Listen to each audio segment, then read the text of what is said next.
The last video we discussed souls of Black folk and souls of white folk in talking about Du Bois and how the conversation of race, particularly within a sociological context, but then even broader within an academic context, really got started. Du Bois kind of started this idea and started the notion, or at least started the notion of scientifically studying race. Moving forward, now, and where we talked about some of the classical concepts around race, whiteness, double consciousness, hypocrisy of democracy. We talked about a couple of different things, the veil. And so now we want to move into something a little bit more contemporary. Some of the more contemporary scholars around race that have contributed to this discussion, folks like Joe Fagan, Eduardo Bonilla Silva, and many others will be discussing and engaging with their research now and in the next few weeks. Another text that I think is very important to read when discussing race is called Racist America, and it is by Joe Fagan. And so, and the theory that we are looking to talk about is the theory of systemic racism. And the reason why I think it's important to talk about systemic racism is because that is the way in which we look at race. So a lot of times when people define racism or they're explaining racism, they look at it on an individual level.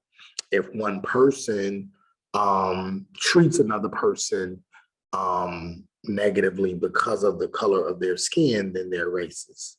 And while that is one way of describing racism, racism is not just an individual behavior, but it is also systems, it is also structures. And so that you can have people that are not racist, but systems that are racist that can still perpetuate racial inequality. And so that's essentially what we're going to talk about today is systemic racism based on the study and the ideas of Joe Fagan. Joe Fagan, I want to say I think he's still at Texas A&M University. At one point he taught at University of Florida. He was a former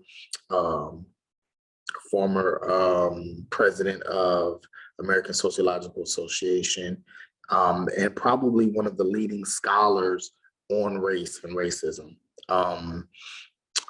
in the past few decades. Joe Fagan has trained a lot of scholars. He has trained some of the people that have taught me, Adia Harvey Wingfield, Rosalind Chow. He's also been one who has trained some of the people in this department at UNF, Dr. Juan Salinas. So there are other, many of us have been either directly or indirectly students of Joe Fagan. His first piece was written, I believe it was in the 70s, and he has, been constantly writing and analyzing issues related to race and race relations in the United States since then. This piece called Racist America was done because during the time in which it was written and then published, many people were asking the question, why are we still talking about race? We can understand Du Bois. Du Bois did Souls of Black Folk it was published in 1903, The Dark Water 1930s. I mean, people are just coming out of Harlem Renaissance. You're still dealing with issues related to lynching. Black people don't still have voting rights. They still don't have civil rights. We can understand 1930, 1995, 1998, 1999, 2000. Why are we still talking about race? It's way past the civil rights movement, right? Dr. King and the movement of the 60s and Malcolm X and Medgar Evers and Angela Davis and many others have already fought for these things. Why are we still talking about it? I mean, we're literally seeing Oprah Winfrey. We're literally seeing Jay-Z. This is almost a decade before we would see the first Black president. Why are we still talking about race? Isn't racism done away with? Haven't we dealt with this by now? Why is racism still a thing? Number one, why are Black people or people of color still talking about race? And number two, why do they have to? Haven't we done enough to address this issue? So that's the question. And so Fagan says, well, let's look at this thing historically. Let's find out why race and racism is still an issue in this country, to finally get to the bottom of it. So what he does is, instead of doing what he would probably normally do, go and do interviews and things like that, he looks at this, he does a historical analysis of race. And goes all the way back to the foundation of the country to find elements of race within the core properties of the creation of the United States of America.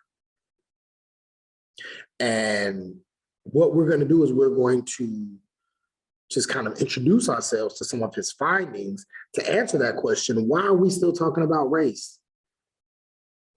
Black people and white people can get married. We have other racial groups now. They can get married. They can become citizens. Why?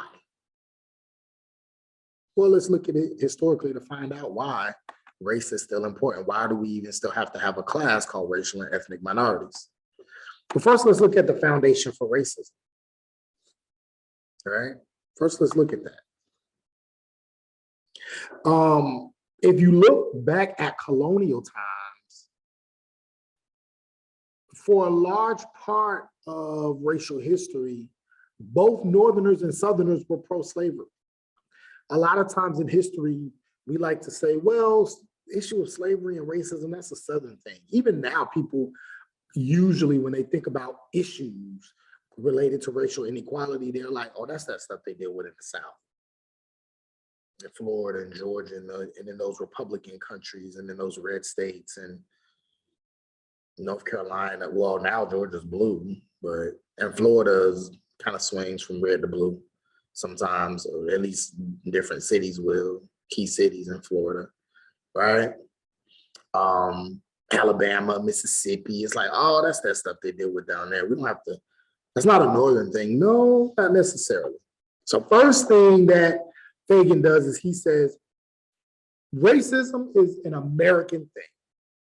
Both Northerners and Southerners were pro-slavery at one point.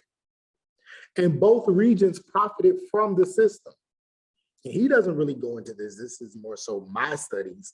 But the only reason why slavery did not persist in the North was because geographically it was not profitable. Geographically, it just didn't work. It was just too cold. It was too cold and the terrain was not conducive for slavery. That was really the only reason. If it were not for that, and for a long time slavery was in the North, if it were not for that, they would have continued to participate in it as well. It's just that the South geographically was more conducive. The weather was more conducive to maintain slavery. And then what ended up happening, according to Fagan, is that all of these raw materials from the South are now being shipped up north because remember, you're talking about the Industrial Revolution. We talked about that a couple lectures ago. Now you're taking all this raw cotton, all these raw materials, and you're making shirts and pants and pillows and blankets, hats. And then guess what you're going to do? You're going to sell it back to the South, or you're going to sell it overseas. So the North is making a lot of money off of these raw materials that are being picked by these African people. So it's not that Northerners weren't completely against anti-slavery. They definitely wanted it, many of them, right? And so the first thing that Fagin does is he makes it known both regions profited off of slavery and the system of racism and the system of hatred, and it was not just a Southern thing. He goes on to talk about how during that time, race was connected to property. And property is the main object of society. Even if you look at some of the early phrasings of within the United States, over time they changed the phrasing from life, liberty, and property to life, liberty, and the pursuit of happiness. But initially, it was said that all people had the right to life, liberty, and property. And property was code word for slavery. See, they didn't want to put slave in these documents because they knew that these documents would last for the way past them, Jefferson and Hamilton and all of these people. So they didn't want to mention slavery in the documents, in the Declaration of Independence, in the Constitution, in the Bill of Rights. So there's this coded language that exists that means slave, that means enslaved person, but they don't actually say it because slavery is still very much taboo. In fact, a lot of people didn't know the extent to which slavery was horrendous until the book Uncle Tom's Cabin came out. It was literally like the social media of that day. Because now people are reading this book and they're like, oh my goodness. Oh, that's how these people are being treated? I know slavery existed. I didn't know it was this bad. I didn't know these people were literally like not being treated as if they're human. It's kind of difficult to believe, but that's what's said in a lot of history books. Right? So it was literally the social media of the day. In fact, Abraham Lincoln goes on record talking about the Civil War, and he kind of humorly, in a humorous fashion states, this war was caused by, talking about the Civil War, was caused by this woman right here. He's talking about Harriet Beecher Stowe, the woman who wrote Uncle Tom's Cabin. So he's kind of like, she the one started this war, right? But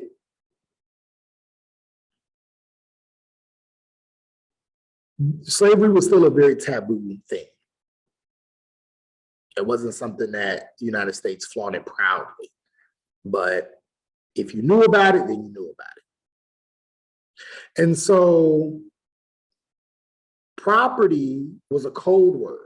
And it is actually found in the documents and you can see that property is a key element of American society and being able to control property, which means being able to control a person.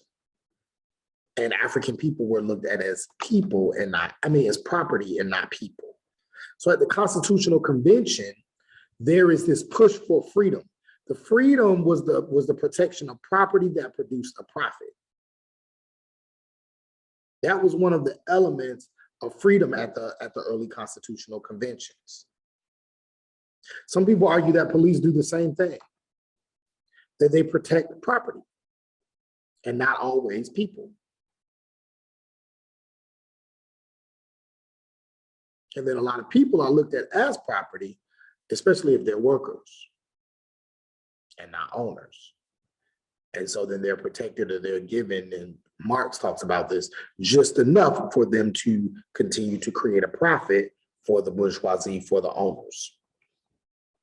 Also, the response then would be, well, there were a lot of people who were anti-slavery, even during the time of slavery. A lot of people were anti-slavery, and yes, that's very true. But Fagin goes on to say, according to his historical research, even those people who opposed slavery did not do it on the basis of morality and humanity. They actually opposed slavery because they felt it would affect the defense of the nation. Basically saying slavery makes white men lazy. These white men don't have to work if they have enslaved Africans, African people working for them.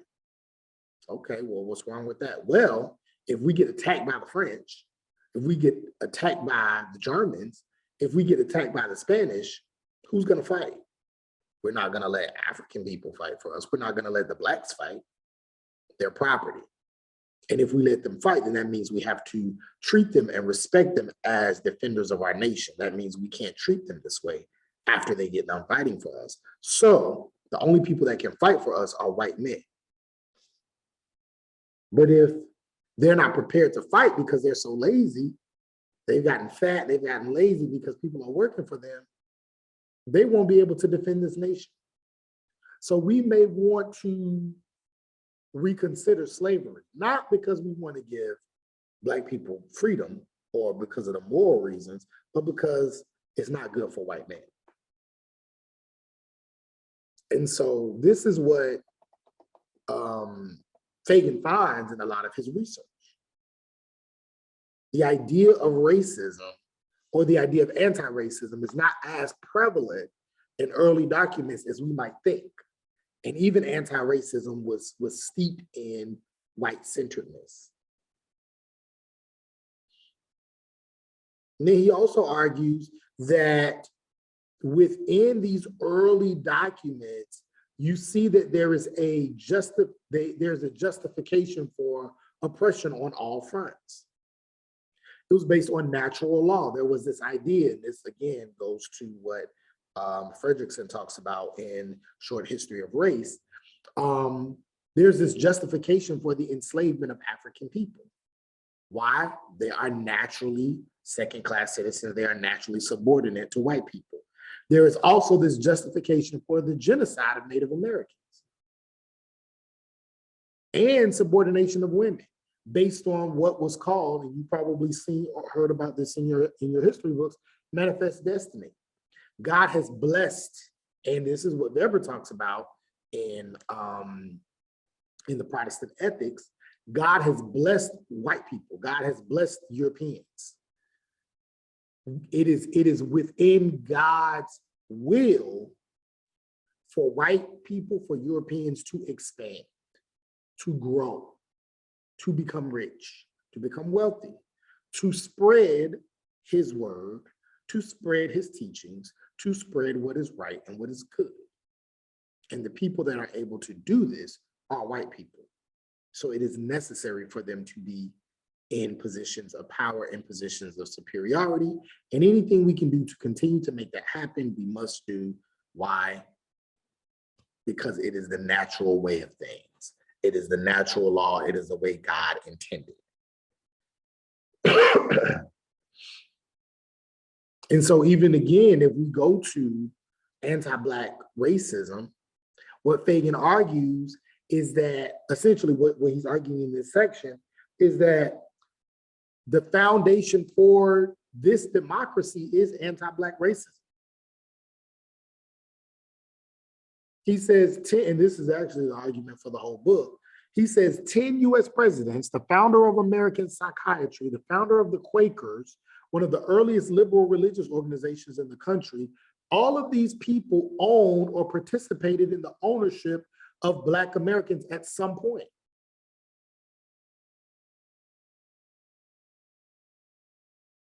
Ten out of the first 16 presidents, that's a lot, that's over half, participated in slavery. Then he goes on to say policies like the 3/5 Compromise, the Fugitive Slave Act, and many others are found in the early documents of this country. This is a part of the foundation of this country. Even Lincoln himself said that he would make slavery permanent if it meant that he didn't have to go to war with the South.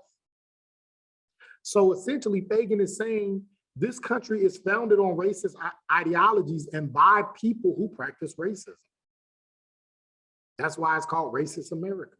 He's saying racism is a part of the very foundation of what this country is all about. You cannot separate the two. You can't separate America from its history.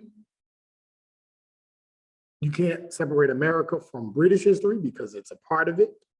Then eventually it goes this way. But there is that link because it was a British colony, and you cannot separate America from racism. It's a part of the makeup of this country, and he proves it by going into the documents, by showing you policies, by if you were to go to Washington, D.C. and look at some of the original papers of the United States, you will see these documents that say Black people are 3/5 of human beings, and using that to justify why they can only send a certain amount of people to Congress in the South.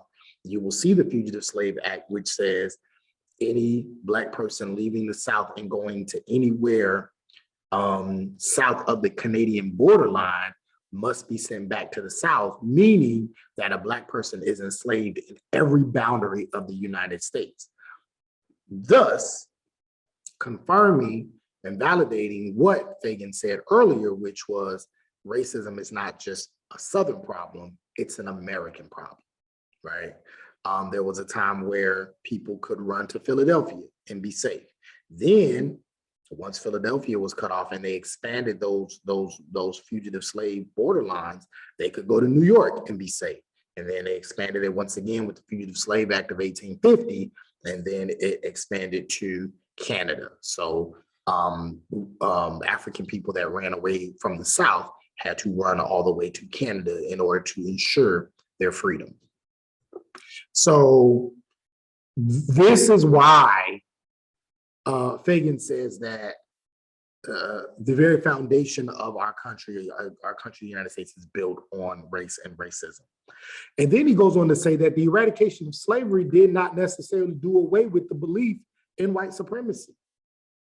So a lot of people believe, well, then we fought the Civil War and then it was done away with. Well, no.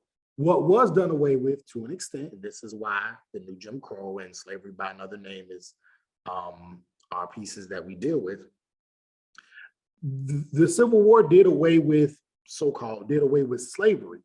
It did not do away with white supremacy. It did not do away with racism. It did not do away with white hatred. Okay. So this is why Fagan says it's important for us to differentiate the two.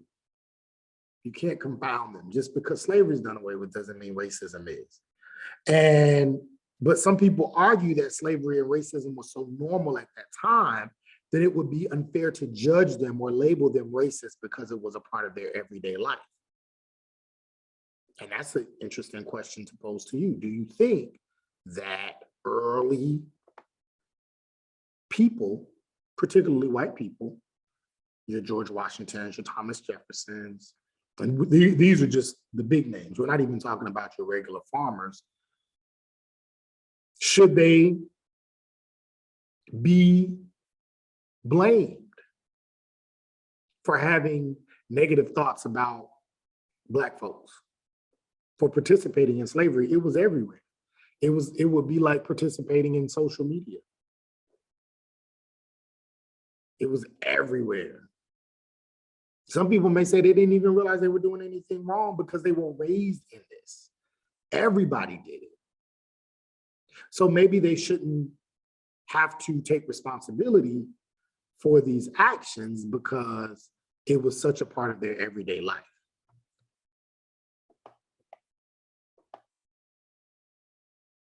And so if we go to the next section, next slide, we see that while that may be true to some degree, I tend to believe that if you're smart enough to start your own country and fight one of the most powerful countries in the world to establish your own country, your own democracy, your own institutions, your own way of life, I think a person is smart enough to say whether it's right or wrong to chain and work and rape and kill another group of people. So it's difficult for me to think that that didn't cross their mind. But if we want to, just to play devil's advocate, okay, let's say we wanted to say, well, these people were, inculcated and they, this is a part of their culture.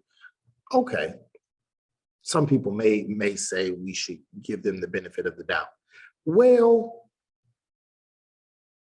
that's not necessarily what Fagan is arguing when it comes to systemic racism, because while, yes, all the people who participated in slavery, all the people who participated in the early years of Jim Crow, they're dead now. We're not necessarily talking about individual behaviors. We're talking about what racism, what Fagan says is systemic racism. The problem is not racist words or thoughts. In fact, most people of color probably don't care what you think about them or what you say in your private time about them. That doesn't matter as much as what can actually be done to them on a structural level. It is systems and it is structures that keep people of color in a position of inferiority. This is systemic racism. And so when we talk about systemic racism, we're talking about the diverse assortment of practices that exist that create the unjustly gained economic and political power of white people, the continuing resource of inequalities, and the white racist ideologies, the attitudes and institutions created to preserve white advantages and power. So essentially, the practices that have happened that have allowed for white people to have economic power over people of color. When you're talking about the accessing and bequeathing of wealth over generations, when you're talking about people who have maintained their family wealth that can date all the way back to slavery. So slavery was a wealth producing institution for white people and a wealth depleting institution for Black people. When you're talking about political power of whites, where for a long time, and we talked about this already, white people were gaining and maintaining political power because they were the only ones that could vote, white men particularly, and then not until 1965 could Black people vote. So that means that all of those politicians who gained power, they all gained power unjustly because everybody could not vote. And we can even make a claim now that it's still that way because people who are former felons or people who were formerly incarcerated are not allowed to, many of them still can't vote. But all of this economic and political power of white people have been unjustly gained because there were rules and policies and vigilantes that did not allow for everyone to have the same access to voting, to jobs, to wealth building. And then the continuing resource of inequality. So continuing this through the new Jim Crow, through educational segregation, through residential segregation. All of those things that you saw in the video. Is how these resources continue, how these unequal resources continue. And then the white racist ideologies and the ideas, the attitudes that are embodied by white people who may or may not be in power, but who will be in power, and then become senators, become congressmen, become presidents, become leaders. And then they lead institutions with these racist ideologies and behaviors that continue to preserve white advantage and power.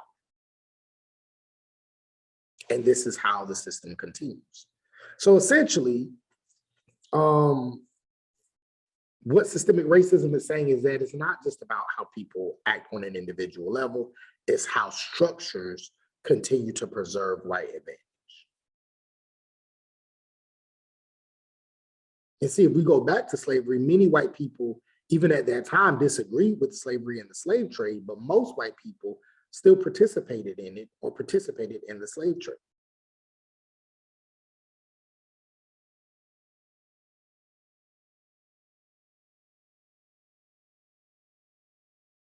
And so when we talk about racism, and even when we talk about slavery, most white Americans, even today, would look at this time period as a mistake that was made.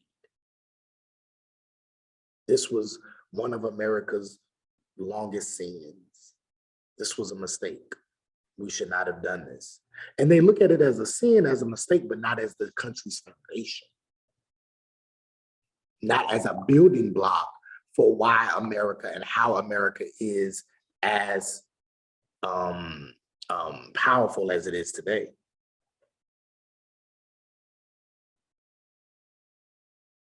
And so every aspect of society is shaped to some degree by core racist realities, meaning that those who dominate the economic system, those who create the political system, the religious leaders, the legal systems, the media conglomerates, the major families, the educational systems, all of these things are linked to slavery, slave policy, and white on black domination. Whether you're talking about Plessy versus Ferguson or Brown v. Board, whether you're talking about the ways in which religion was taught to white people and to black people and having separate churches, whether you're talking about stereotypes and controlling images within the media. We can go on and on and on, and we'll talk about a lot of this stuff in this class. But all of these are dominated by either slavery, slave policies, or white on black domination, which is the foundation for all of these major institutions, whether it be health institutions, banking institutions, and on and on. And so that's what we mean when we talk about systemic racism. And then in addition to that, then we talk about how does this continue? And then how does this become an individualized problem?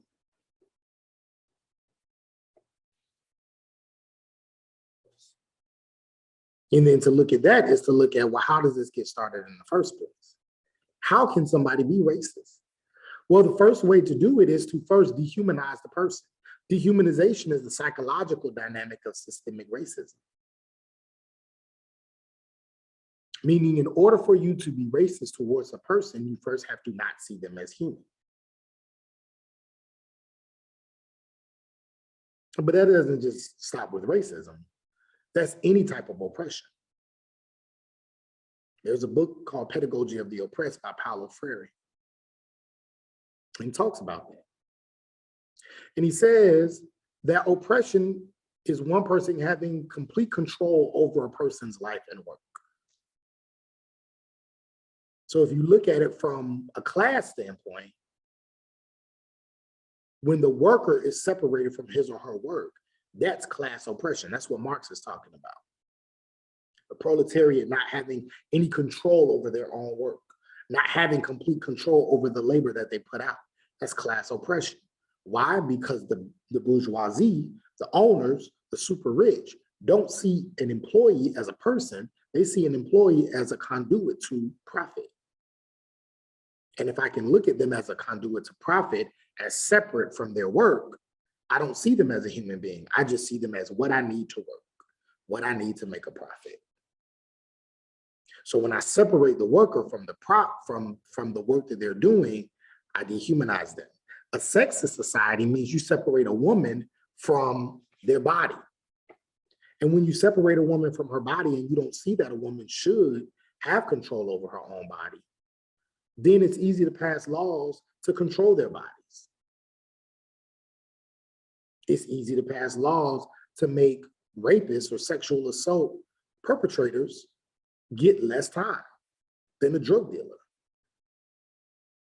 It sends a message to women saying that we see you as a collection of body parts. So when you separate a woman from her body, when you separate a worker from their work, when you separate a person of a certain race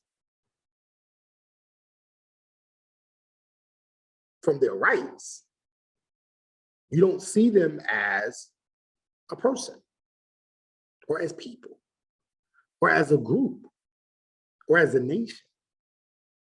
You see them as whatever it is that you think you need them for to become successful. You need them for entertainment, so you see them as entertainment, and then once they stop entertaining you, then they're pushed to the side. We don't want you to vote. We don't want you to protest. We don't want you to have it. We want you to do what we want you to do. Whether it be a worker, whether it be a woman, seeing a woman as just a sexual object, meaning I don't see you as a human being. I just see you as a conduit for pleasure, for male pleasure. Or you see people of color as a conduit for workers or a conduit for entertainment, and not people who deserve to have access to citizenship and property and rights and voting and education. So when a person loses control over their inalienable human rights and identity, that is a part of dehumanization, and that is the foundation and the psychological dynamic of racism.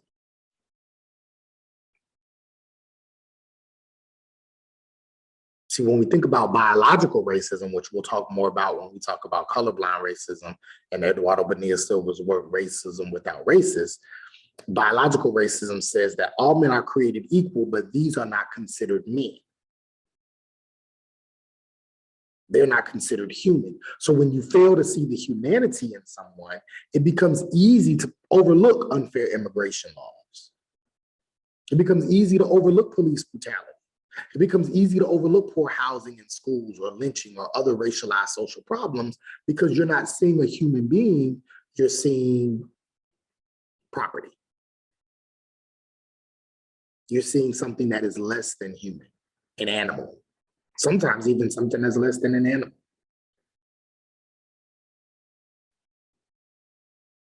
That is why dehumanization is a psychological dynamic of systemic racism.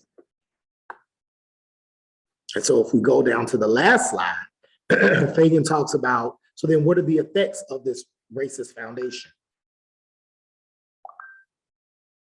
Some of the effects are, number one, the system of slavery stimulated the economy. See, some people say, well, we can't blame white people in 2021 for what was done in 1821.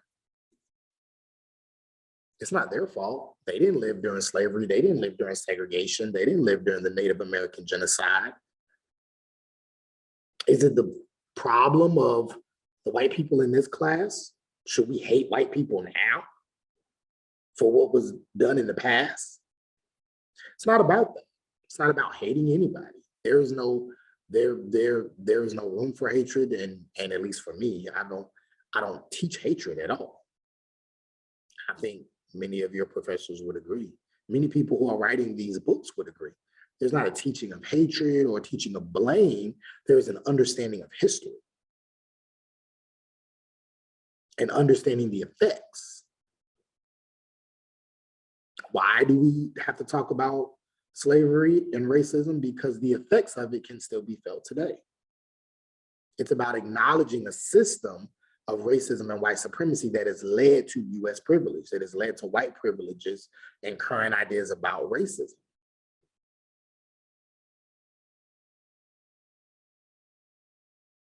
The reason why the United States is so rich is because of racism. It's because of slavery. If you have any person that works for you for free for 2 years, you will be rich. Just one person worked for you for free. Did everything you needed them to do for you for free. You didn't have to pay them.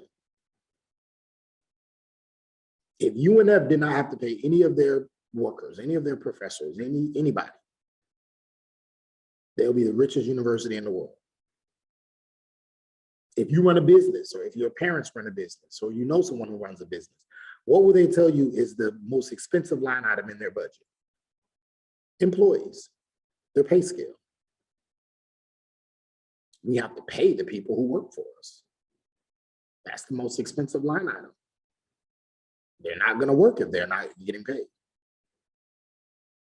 So you have to pay these people. But if you don't, and you get to profit everything that you were going to pay, well, you'll be rich in no time. Now imagine doing that for 200 and something years with 1 million, well, probably way more than 1 million people, but with 1 million people, you can't help but be the richest country in the world. So slavery stimulated the economy. China is actually the richest country in the world without slavery. But because the US has so many institutions, so much business, so banks, just everything that was started with slave labor, slave money, and slave resources, this continues to be the richest country in the world. Also, the effects of a racist foundation stimulated generational personal wealth. There's a book called The Hidden Cost of Being African American. And what is found in that study is that a good number of wealthy or even just middle class white people, when you ask them to go back far enough, can tell you, and they don't just necessarily have to live in the South, can tell you that the money from their family to some degree was stimulated or expanded because of either a slave foundation or some type of unequal laws that favored them. Particularly the GI Bills of the 1950s and 60s. These GI Bills allowed for soldiers who went off to war in World War II and in the Korean Wars to come back. And when they came back, they got free houses, they got free college education, free housing, and money. So a lot of probably your grandparents, great-grandparents benefited from that. That's actually how suburbia was built, because a lot of these white soldiers lived in the inner city. And when they got those GI Bills, they got houses that were built on the outskirts of the city. They went to college for free, they opened their businesses, they got money, they got jobs, and then they were able to pass money on to their next generation. And then you're probably the generation after that, your parents probably benefited from what their parents were able to get from the GI Bill. Especially if you come from a family that has a history of participating in military. My grandfather did fight in the Korean War or World War II, one of them, Korean War, World War II. He didn't get the GI Bill because he was Black. So he grew up in the projects.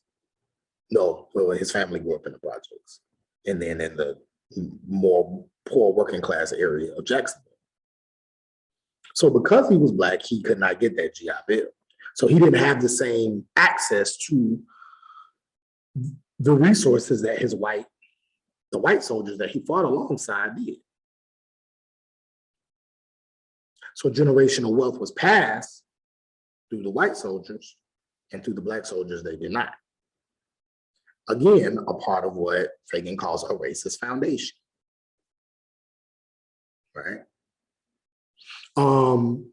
Another effect of a racist foundation is colorblind racism.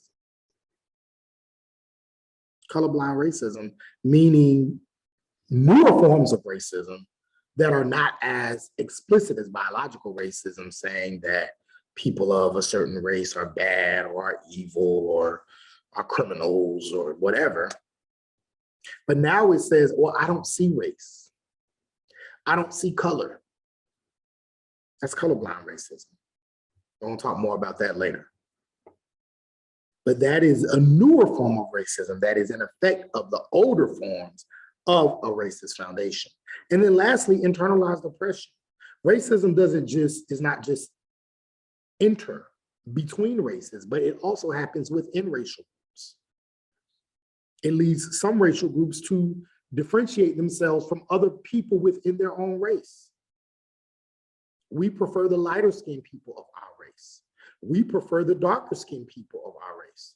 We prefer the people of our race that have a certain type of hair, straight hair, not the curly hair, not the nappy hair. We prefer the people that speak like this, that don't speak ghetto.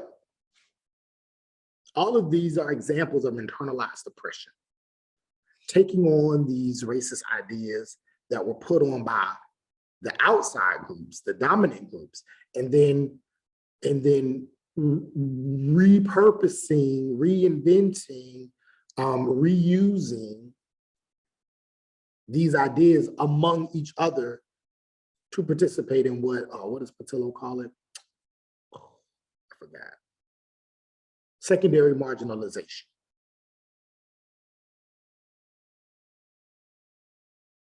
Continued division among people of color. All these are effects of a racist foundation, which leads Joe Fagan to then make the conclusion, you know what? The reason why race is still a problem in our country is because it's a part of our foundation. And anything that is a part of a foundation has to be dealt with at a foundational level. If you build a house and the foundation is off, no matter what you do to the walls, no matter how many times you fix the roof, no matter what you do, that something's always going to be wrong with that house. You can fix it and it may last for 5 years or 10 years, but eventually the foundation is going to cause something to slide again. If there's a crack in the foundation, that house is going to always be off. What do you have to do to fix it? You got to tear the house down. And you got to fix that foundation again. That's what some people would argue. That's the best way to ensure that a foundation is solid so that when you build the house, it stands forever. That's why when you see buildings, when people build houses, for a long time, you don't see anything. Because when they're building down. Why? Because they want to make sure that the foundation is solid. And so they'll build down and they'll build under and they'll do all these things for months and months and months and months and months. And you're like, what are they doing over there? And then literally in 2 weeks, a building is up and you're like, whoa, how did that happen? The rest of it, it takes no time. But that foundation, if it's not right, the building is not going to be right. Fagan says America's foundation is off. It's racist.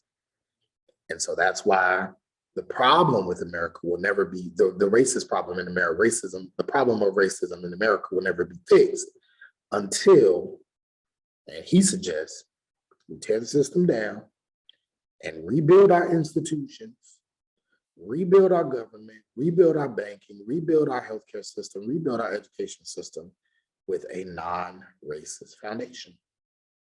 That's the only way that we can really rid ourselves of this problem. So something to think about. If you think that Fagan is right about it, if you think that he's wrong, if you have any other suggestions for dealing with the issue or the problem of race in America, if you agree with him, disagree with him, and some of your ideas, just something to think about. You don't have any assignments related to this part, but you do have the assignment in the discussion board for the other part that is due by Friday before 11:59. So I hope you've enjoyed this lecture. Feel free to comment, reach out to me, inbox, email, or see me during my office hours. I hope you have a great day, great week, great weekend, and see you soon.